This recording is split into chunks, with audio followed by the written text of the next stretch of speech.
আলহামদুলিল্লাহি ওয়া কাফা ওয়া সালামুন আলা ইবাদিহিল্লাযিনা ইসতাফা আম্মা বা'দ ওয়াদ ক্বালা আল্লাহু তাআলা ফি কালামিহিল মাজিদ ওয়া ফুরকানিহিল হামিদ কুল হাল ইয়াস্তাবিল্লাযিনা ইয়া'লামুনা ওয়াল্লাযিনা লা ইয়া'লামুন ওয়া ফি আয়াতিন উখরা ফাসআলু আহলা যিকরি ইন কুনতুম লা তা'লামুন সাদাকাল্লাহুল আযীম।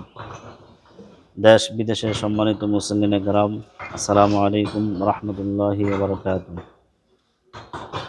সম্মানিত মুসলিম একরাম, বর্তমান সময়ে আমাদের কাছে একটি প্রশ্ন সবসময় মানুষ নিয়ে আসে যে রমজান মাসে স্ত্রী সহবাস করা যাবে কিনা, বা স্ত্রীর সাথে চুমু খাওয়া, খুনসুটি করা ইত্যাদি করতে পারবে কিনা। তো আমরা বলল, রমজান মাস যেহেতু রোজার মাস, সিয়ামের মাস, তো এই রমজান মাসে কিছু নিষেধাজ্ঞা আছে, আবার কিছু হালাল কাজও রয়েছে। কোনো ব্যক্তি যদি চায় তার স্ত্রীর সাথে সহবাস করতে, তাহলে তার জন্য সুযোগ আছে মাগরিব থেকে ফজর আগ পর্যন্ত। এই সময় যদি চায় সে যে কোনো কাজ স্ত্রীর সাথে করতে পারবে, কোনো সমস্যা নেই, এতে রোজাও ভাঙবে না।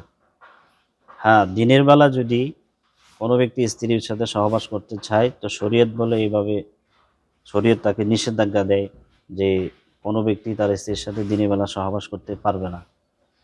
যদি কোনো ব্যক্তি করেই ফেলে, তাহলে তাকে রোজায় রাখতে হবে, আবার কাফারাও আদায় করতে হবে। কিন্তু যদি কেউ চুমু দেয় কিংবা খুনসুটি করে, তাহলে রোজা ভাঙবে কিনা। এক্ষেত্রে শরীয়ত বলে, ইদা আমিনা আলা নফসি, যদি কোনো ব্যক্তি নিজের উপর নিরাপদ থাকে, চুমু দিতে গিয়ে তার সহবাসে লিপ্ত হওয়ার সম্ভাবনা না থাকে, নিজের উপর নিরাপদ থাকে, তাহলে এক্ষেত্রে সে স্ত্রীকে চুমু দিতে পারবে কিংবা খুনসুটি করতে পারবে বা অন্য কোনো কাজ করতে পারবে। তবে এক্ষেত্রে যদি নিরাপদ না থাকে, তাহলে তার জন্য চুমু দেওয়া কিংবা খুনসুটি ইত্যাদি জায়েজ হবে না। তো আশা করি আমরা বুঝতে পেরেছি, দিনের বেলায় সহবাস করা যাবে না। যদি কেউ চায় চুমু দিতে বা খুনসুটি করতে, তো যদি নিরাপদ থাকে তাহলে দিতে পারবে, অন্যথায় দেওয়া জায়েজ হবে না।